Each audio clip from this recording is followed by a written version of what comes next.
Nagsimula ng paghahanap ng mga otoridad sa isa na namang eroplano na nawawala sa Isabela.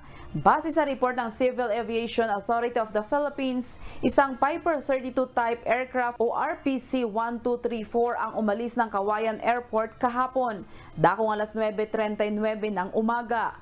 Lumipad ito patungo ng Palanan at inasahan sana na darating doon ng pasado alas 10 ng umaga kahapon.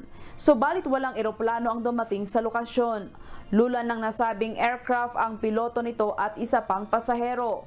Sinasabing huling nawalan ng komunikasyon sa aircraft ang Cauayan Tower bandang alas 9:50 ng umaga kahapon.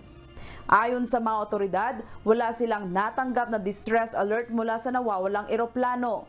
Kaninang umaga, kumilos ng 44 na mga rescuers sa pangunguna ng Palanan Municipal Disaster Risk Reduction and Management Office upang simulan ang paghahanap sa nawawalang eroplano at 2 sakay nito. Kinabibilangan ang mga ito ng mga miyembro ng pulisya, Bureau of Fire Protection, mga sundalo, barangay DRRM officers at iba pang volunteers mula sa katutubong dumagat. Susuyurin ng mga rescuer ang kabundukan at ilog kung saan huling nakuhanan ng radar ang eroplano bago ito nawalan ng komunikasyon.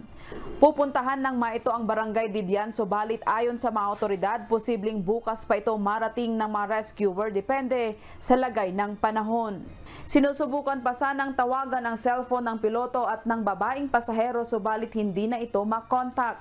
Sa ngayon ay nakahanda ng air assets ng Philippine Air Force na posibleng gamitin sa search and rescue operations.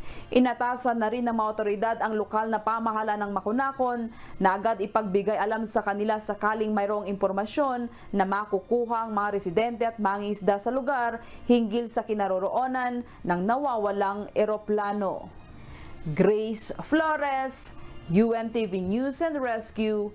Diyos ang aming sandigan, serbisyo publiko ang aming pinahahalagahan.